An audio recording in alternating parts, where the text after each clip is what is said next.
Hello everyone, welcome to my channel RS educational centre. আজকে আমি একটা নতুন ভিডিও নিয়ে তোমাদের কাছে চলে এসেছি। আমি একটু ভিডিও দেরিতে দিচ্ছি, তার কিছু বিশেষ কারণ হচ্ছে আমি সময় পাচ্ছি না, বাট এরপর থেকে আশা করছি তাড়াতাড়ি ভিডিও দিতে পারবো। তো তোমরা সবাই চ্যানেলটাকে সাবস্ক্রাইব করে পাশে থেকো। শুরু করা যাক আজকের ভিডিও। আজকে আমি ক্লাস 6-এর অধ্যায় 1.3 কোষে দেখি 1.3 অঙ্কগুলো আজকে তোমাদের 5 থেকে সলভ করব। এর আগে আমি পার্ট 1 দিয়েছি, যেখানে 1 থেকে 4 অবধি সলভ করা রয়েছে। তো আজকে 5 থেকে আমরা অঙ্কগুলো সলভ করব। দেখো, 5-এরটা বলেছে যে নিচের প্রতিটি ভগ্নাংশে 3টি করে সমতুল্য ভগ্নাংশ লিখি। মানে এই যে প্রত্যেকটা ভগ্নাংশ দেওয়া আছে তার 3টে করে সমতুল্য ভগ্নাংশ। সমতুল্য ভগ্নাংশ মানে এই ভগ্নাংশের সাথেই সমান ভগ্নাংশ, মানগুলো সমান হবে।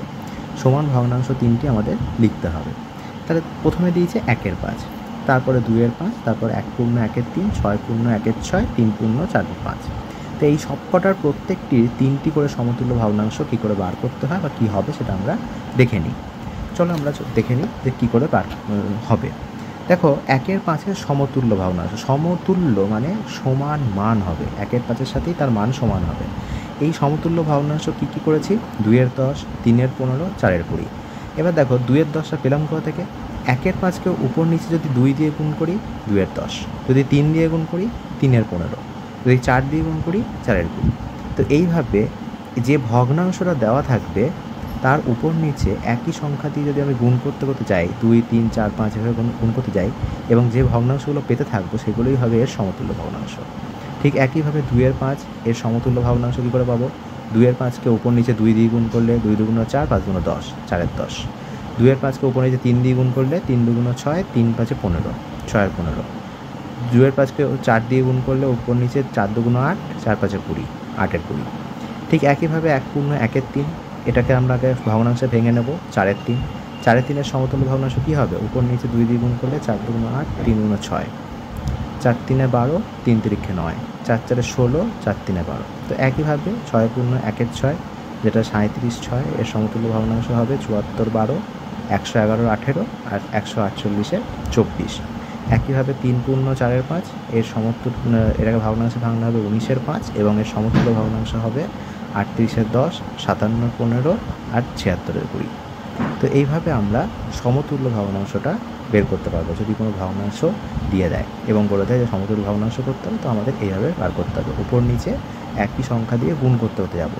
যদি 2 দিয়ে গুণ করি উপর নিচে, 2 দিয়ে গুণ করে যে ভগ্নাংশটা পাবো সেটা হচ্ছে একটা সমতুল্য ভগ্নাংশ। যদি আরেকটা বার করা দরকার পড়ে তাহলে 3 দিয়ে গুণ করবো। যদি এখানে 3টে করে বলেছে, যদি 4টে বার করা দরকার হতো তাহলে এখানে 5 দিয়ে গুণটা করতাম। 5 1 5, 5 5 25, তাহলে 1/25 হল, 5/25 হতো সমতুল্য ভগ্নাংশ। তো এইভাবে আমরা সমতুল্য ভগ্নাংশটা বার করতে পারি। এবার বলছে নিচের ভগ্নাংশগুলিকে লঘিষ্ঠ আকারে প্রকাশ করো। মানে এই যে আকারটা দিয়েছে এর সব থেকে ছোট আকারের ভগ্নাংশটা কত হবে? মানে 28/49 এটাকে সব থেকে ছোট কত আকার ভগ্নাংশের আকারে লেখা যেতে পারে সেটা আমাদের বার করতে হবে। এটা কী করে বার করতে হয় দেখো, আমরা দেখে নিই। আগে তোমরা এখানে ভগ্নাংশগুলো কী কী দিয়েছে দেখে নাও। 28/49, 54/81, 72/108, 243/405, 165/180। তো এগুলো পরপর আমরা দেখে নেবো যে কী করে তৈরি করছে। ঠিক আছে, তাহলে বলছে প্রথমে হচ্ছে 28/49। এবার দেখো, উপর নিচে এমন সংখ্যা দিয়ে ভাগ করব যাতে এটা, মানে উপর নিচে এমন একটা সংখ্যা দিয়ে ভাগ করব যাতে এর থেকে ছোটো সংখ্যা আর কিছু দিয়ে ভাগ করলে সেটা যাবে না, মানে ভাগফল মিলবে না। তো যেমন 28কে আমরা উপর নিচে 7 দিয়ে, 28/49কে উপর নিচে 7 দিয়ে ভাগ করেছি। 7 দিয়ে ভাগ করে আমরা পাচ্ছি 4/7। এর থেকে কম মানে 8 9 বা 6 কোনো কিছু দিয়ে, এর থেকে 7, তো এর থেকে কম আর কিছু দিয়ে ভাগ করলে এটা 4/7 হবে না, মানে এর থেকে আর ছোটো করা যাবে না এটাকে। অথচ উপর নিচে আমাদের একই সংখ্যা দিয়ে ভাগ করতে হবে। ঠিক আছে, 54/81, 54/81 এটা আমরা ভাগ করছি উপর নিচে 9 দিয়ে ভাগ করছি। ওকে, তাহলে 54কে 9 দিয়ে ভাগ করে 6, 81কে 9 বাদ দিয়ে 9, 6 9। এটাকেও আমরা আবার ছোটো করতে পারবো। তাহলে আমরা ছোটো করছি কী করে? 3 দিয়ে ভাগ করে, 3 2 6, 3 3কে 9। 72/108 একে আমরা 12 দিয়ে ভাগ করছি উপর নিচে, 6 9 হচ্ছে, সেটাকেও আবার আমরা কমাতে পারবো 2/3। 243/405 এটাকে 3 দিয়ে প্রথমে করে দেখছি, 81 135 হচ্ছে। প্রথমে আমাদের মাথায় আসতে নাই পারে যে কী দিয়ে করব, তার জন্য আমরা প্রথমে 3 দিয়ে করলাম, 81 135 হলো, ঠিক আছে। তারপরে হচ্ছে এটাকে 9 15 করা গেল, তারপর এটাকে 3 দিয়ে করলে 3 5 হলো, ঠিক আছে। তো 165/181 180 এটাকেও 5 দিয়ে করলাম, দিয়ে দেখলাম 33/36 হচ্ছে, 33/36কে 3 দিয়ে ভাগ করলাম, 11/12 হচ্ছে, ঠিক আছে। এটাকে 9 দিয়ে ভাগ করেছি, উপর নিচে 9 দিয়ে ভাগ করার পর এটা হচ্ছে। এই স্টেপটা এখানে মিস হয়েছে, তোমরা করে নেবে, ঠিক আছে। তো এটা হয়ে গেল। তো এইভাবে তোমরা লঘিষ্ঠ আকারে প্রকাশ করতে পারবে, ঠিক আছে। এছাড়াও তোমরা যদি মনে করো যে এই যে লঘিষ্ঠ আকারে প্রকাশ করব কিন্তু কী দিয়ে ভাগ করব সেটা পাচ্ছি না খুঁজে, তাহলে তোমাদের এই অ্যান্সারটা পাওয়ার একটা সহজ পদ্ধতি আছে, যে 28/49 বা কোনো একটা ভগ্নাংশ তোমাদের দিয়ে দিল, যেটা কী দিয়ে উপর নিচে ভাগ করলে সব থেকে ছোটো আকার করতে পারবো সেটা তোমরা বুঝতে পারছো না, বা তোমাদের এরকম বারবার ভেঙে ভেঙে দেখতে হচ্ছে। এটা ছাড়াও এর একটা সহজ প্রসেস আছে, যেটা হচ্ছে এই 28 আর 49 এই লব আর হর দুটোর গসাগু বার করব। যদি 28 আর 49-এর গসাগু বার করি দেখব পাচ্ছি 7, তখন সেই 7টাকে উপর নিচে ভাগ করে দেবো। আবার 54 81 এর গসাগু বার করলেও আমরা পাবো 9, সেই 9টাকে উপর নিচে ভাগ করে দেবো। ঠিক একইভাবে 165 180 এর যদি গসাগু করি আমরা উত্তর পাবো 15, তাহলে উপর নিচে যদি আমরা 15 দিয়ে ভাগ করে দিতাম আমরা ডিরেক্ট এই 11 12তে চলে আসতাম।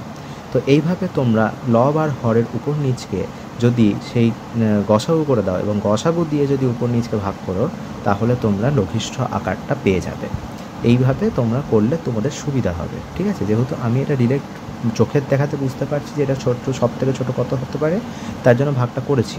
বা আমি যখন দেখে বুঝতে পারছি যে 28 আর 49কে 7 দিয়ে ছাড়া আর কিছু দিয়ে কাটবে না, তার জন্য আমি ভাগটা করেছি। কিন্তু তোমরা যারা শিখছো, যারা এই ক্লাসে পড়ছো, তোমরা এইভাবে লব আর হরের গসাগু বার করবে, লসাগু নয়, ঠিক আছে। গসাগু বার করবে এবং গসাগুটাকে দিয়ে উপর নিচে ভাগ করবে, তাহলেই তোমরা লঘিষ্ঠ আকারটা পেয়ে যাবে।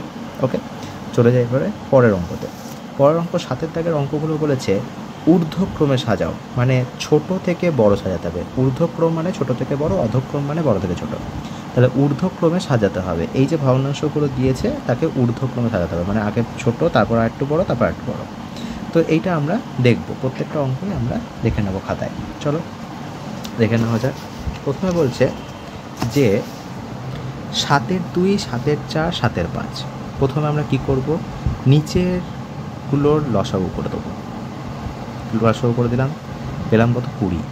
এবার আমাদের টার্গেট থাকবে প্রত্যেকটা ভগ্নাংশের নিচে যতই থাকুক না কেন সেটাকে ট্রান্সফর্ম করে 20-তে নিয়ে যেতে হবে, ঠিক আছে। মানে যে ভগ্নাংশটা দিয়েছে তার একটা সমতুল্য ভগ্নাংশ আমাদের বার করতে হবে, যেটার তলায় 20 থাকবে। ওকে, তাহলে 7-এর 2 এর তলায়, এর সমতুল্য ভগ্নাংশ যার তলায় 20 থাকবে সেটা আনতে গেলে 2কে কত দিয়ে গুণ করতে হবে, 10 দিয়ে, কারণ 10 দুগুণ 20।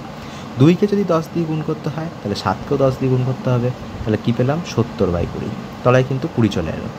একইভাবে 7-এর 4, যদি 7-এর 4-এর সমতুল্য এমন একটা ভগ্নাংশ বের করতে হয় যার তলায় 20 আছে, তাহলে 4কে কত দিয়ে গুণ করলে 20 পাবো সেটা আমরা দেখতে হবে। 4কে 5 দিয়ে গুণ করতে হবে, 4কে 5 দিয়ে গুণ করলে 20 পাবো। তাহলে যদি 4কে 5 দিয়ে গুণ করি তাহলে 7কেও 5 দিয়ে গুণ করতে হবে, 35, তাহলে 35 20। 7-এর 5 ঠিক একইভাবে তলায় 20 আনতে গেলে 4 দিয়ে গুণ করতে হবে, তাই 5কে যদি 4 দিয়ে গুণ করছি 7কেও 4 দিয়ে গুণ করতে হবে, তাহলে পাচ্ছি 28 20।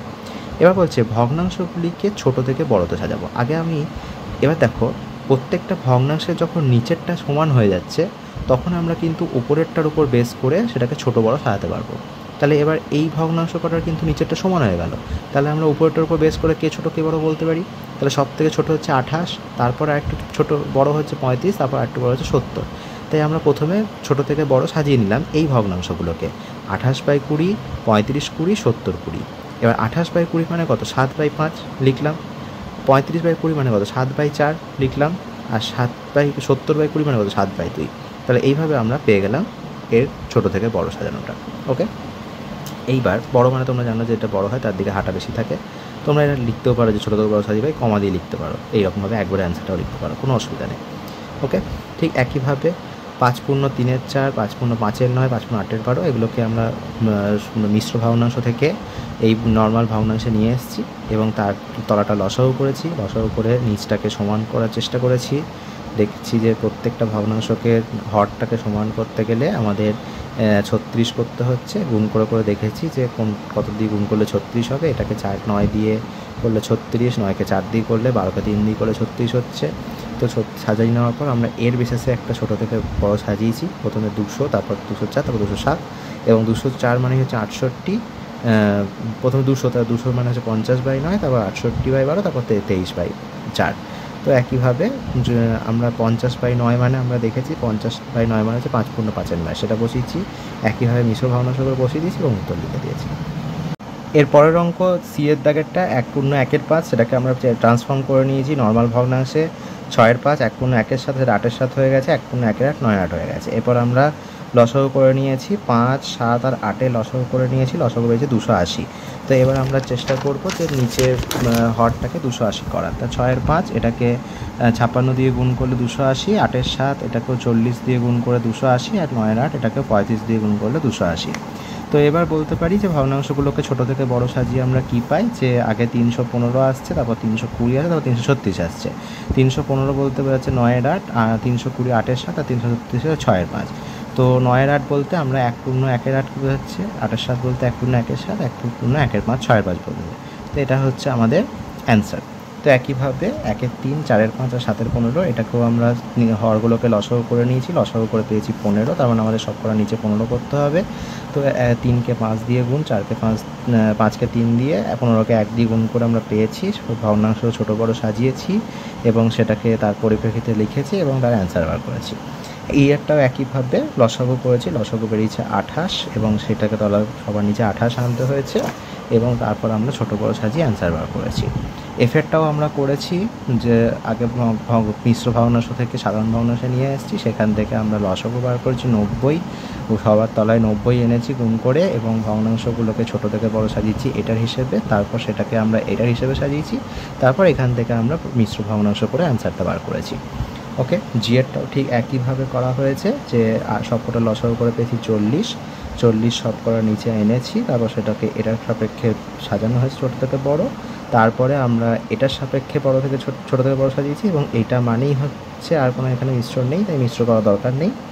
এইচেরটাও আমরা মিশ্র থেকে নর্মাল ভগ্নাংশে নিয়ে গেছি এবং নর্মাল ভগ্নাংশে নিয়ে যাওয়ার পর সেটাকে লসাগু করেছি, লসাগু করে দেখছি 90 হয়েছে এবং তার সব করার নিচে 90 এনেছি, তারপর ছোটো থেকে বড় সাজিয়েছি, তারপর এই নর্মাল যেটা ভগ্নাংশ ছিল সেটার সাপেক্ষে ছোটো থেকে বড় সাজিয়েছি এবং মিশ্র ভগ্নাংশে নিয়ে গেছি। এইবার আমরা চলে আসছি 8-এর দাগের অঙ্কে। 8-এর দাগের অঙ্কে ভগ্নাংশে সরল দিয়েছে, কী করে এই সরলগুলো করবো এবং প্রত্যেকটা অঙ্ক তোমাদের সলভ আমি এখানে দেখাবো। ওকে, চলে যাই তাহলে নেক্সট পার্ট 8-এর দাগের অঙ্কে। 8-এর দাগের অঙ্কে প্রথম অঙ্ক বলেছে 2-এর 7 প্লাস 2-এর 3 প্লাস 1 পূর্ণ 1-এর 2। প্রথম স্টেপ, এই দুটোকে সেম রাখলাম, এটাকে ভেঙে নর্মাল ভগ্নাংশে নিয়ে এলাম, তারপর নিচেরগুলো লসাগু করে দিলাম, লসাগু পেলাম 42, সেই লসাগুটাকে নিচে লিখলাম। এবার 42কে 7 দিয়ে ভাগ করে যে ভাগফলটা পাবো সেটাকে 2-এর সাথে গুণ করব। তাহলে 42কে 7 দিয়ে ভাগ করলে আমি পাবো 6, সেইটাকে 2-এর সাথে গুণ করলে পাবো 2 × 6। একইভাবে 42কে 3 দিয়ে ভাগ করলে যে অ্যান্সারটা পাবো সেটাকে 2 দিয়ে গুণ করব। তাহলে 42কে 3 দিয়ে ভাগ করলে পাবো 14, 14কে এর সাথে গুণ করলে পাবো 2 × 14। একইভাবে 42কে 2 দিয়ে ভাগ করলে যেটা পাবো সেটাকে 3 দিয়ে গুণ করব। 42কে 2 দিয়ে ভাগ করলে পাবো 21, 21কে 3 দিয়ে গুণ করলে পাবো 3 × 21। এবার গুণগুলো করে ফেলি, 2 × 6 12, 2 × 14 28, 3 × 21 63। এবার 3টে যোগ করলে হচ্ছে 103/42। এবার সাধারণ ভগ্নাংশ থেকে মিশ্র ভগ্নাংশে নিয়ে যাবো কী করে, না 103/42 মানে 42 দিয়ে 103কে ভাগ করব, ভাগ করলাম, 2 দিয়ে গেল 84, 19 হলো। এবার এই আর ভাগশেষ যাবে না, মানে এটাই ভাগশেষ থেকে গেল, তার মানে যেটা ভাগফল হয় সেটা পূর্ণ হিসেবে বসে, যেটা নিচে থাকে সেটা নিচেই বসে, আর ভাগশেষটা উপরে বসে। তা 2 পূর্ণ 19/42, ঠিক আছে। ভাগফলটা সবসময় পূর্ণ হিসেবে বসবে, আর নিচে যা ছিল তাই থাকবে, আর যেটা ভাগশেষ থাকবে সেটা ওপরে বসবে। তো এইভাবে তোমরা সরলগুলো করতে পারবে। নেক্সট সরলটা তোমরা দেখে নাও, আশা করি দেখলে তোমরা বুঝতে পারবে। এখানে বিয়োগ করা হয়েছে, প্লেন কিছুই না, 56 - 15 + 10। এই বিপরীত চিহ্নের বিয়োগ মানে বিপরীত চিহ্ন থাকলে বিয়োগ হবে, 15 হচ্ছে মাইনাস আছে, 10 প্লাস আছে, তার মানে 15 আর 10 আমি বিয়োগ দেবো, কত পাবো? 5। মাইনাস হলো কেন? যেহেতু 15 বড় তাই মাইনাস হলো, তাহলে এটা -5 হলো, 56 -5 হলো। তোমরা একটা কাজও করতে পারো, 56 আর প্লাস 10টাকে একদিকে নিয়ে আসতে পারো, -15 করতে পারো, দিয়ে 56 প্লাস 10 66 -15 করলেও তোমাদের এটা পেয়ে যাবে 51/40, সেটাকে ভাগ করলে 11/40 হয়ে যাবে। এরপর চলে যাই বিয়ের দাগের অঙ্কটা। বি হলো, এবার আমরা দেখব যে সি এর দাগের অঙ্কটা। Just a minute. সি এর দাগেও আমরা একইভাবে এটার লসাগু করেছি, লসাগু 40 পেয়েছি। এখানেও মাইনাস আছে, 15 - 10, অবভিয়াসলি দুটো আলাদা সাইন, 15 প্লাস 10 মাইনাস, তাই দুটো আলাদা চিহ্ন আছে, তাই 15 আর 10 বিয়োগ করব, বিয়োগ করে পাবো 5। যেহেতু 15 বড় তাই 15 চিহ্নটাও বসাতে পারি। আর এখানে আমরা বিয়োগ করিনি, এখানে আমরা আগে এই দুটো যোগ করেছি, তারপর এটা বিয়োগ করেছি। 15 আর 16 যোগ করে 31, তারপর 10 বিয়োগ করেছি, 21 পেয়েছি। একইভাবে এটারও করেছি, যেটা নিচে কিছু নেই, তার মানে নিচে আমরা 7/1 ধরে নেব, সেই হিসেবে আমরা এই অঙ্কটা করেছি। তোমরা দেখবে, আশা করি দেখলে তোমরা বুঝতে পারবে। এরকম বিয়োগ তোমরা এখন করেছো ভগ্নাংশের। 24 হয়েছে, 7-এ কিছু নেই মানে 7/1 আছে, তাই 24কে যদি 1 দিয়ে ভাগ করা হয় অ্যান্সার 24ই হবে, তাই 7-কে সাথে 24ই গুণ করেছি। আর এগুলো একের প্রসেস, গুণ করে দেখলাম 168 - 75 - 56। প্রথমে এই দুটো বিয়োগ করব, 93, তারপর 56 বিয়োগ করবো, দিয়ে 37 চলে যাবে। একইভাবে এই অঙ্কটা তোমরা দেখো, দেখলে বুঝতে পারবে। এবং ঠিক একইভাবে এফের অঙ্কটাও তোমরা দেখলে বুঝতে পারবে। ঠিক আছে, এফের অঙ্কটা এখানে কমপ্লিট হলো। এরপর আছে জি এর অঙ্ক। জি এরটাও তোমরা দেখো, লসাগু করেছি, বিয়োগ করেছি, যা যা করতে বলেছি, যা যা একটু আগে বললাম সেই অনুযায়ী করা হয়েছে। ঠিক আছে, এইচ একইভাবে যা যা বলা হয়েছে সেই অনুযায়ী করা হয়েছে। ভেঙেছি, প্রথমে ভগ্নাংশ ভেঙে নিয়েছি, তারপর বিয়োগ করেছি, যোগ করেছি, এটা আগে যোগ করে নিয়ে এটা বিয়োগ করা হয়েছে, দেখে নেবে। যখন যেটা দরকার পড়বে সেরকম অনুযায়ী তোমাদের করতে হবে। এরপর আমরা চলে যাব 9-এর দাগের অঙ্কে। 9-এর দাগের অঙ্ক বেশ কিছু প্রশ্নের অঙ্ক দিয়েছে। ঠিক আছে, এই প্রশ্নের অঙ্কগুলো এবার তোমাদের আমি করাবো। প্রথমটা বলেছে যে 2-3 সাথে কত যোগ করলে 2 পাবো, মানে এমন একটা সংখ্যা 2-3 সাথে যোগ করতে হবে যেটা আমরা 2 পাবো। যদি ধরো যে বলে 5-এর সাথে কত যোগ করলে আমরা 7 পাবো, তাহলে আমরা এটা তো করতে পারি যে 7 থেকে 5কে যদি বিয়োগ দিয়ে দিই, যে অ্যান্সারটা পাবো সেটাই 5-এর সাথে যোগ করতে হবে। আমাকে বলেছে 5-এর সাথে কত যোগ করলে 7 পাবো, তাহলে আমার হাতে তো সেই সংখ্যাটা নেই। হাতে কে আছে? 5 আছে, 7 আছে, তাহলে 7-এর থেকে যদি 5 বাদ দিয়ে দিই পাবো কত? 2। তার মানে ওই 5-এর সাথে ওই 2টাকে যদি যোগ করি তবেই পুরো 7টা পাচ্ছি।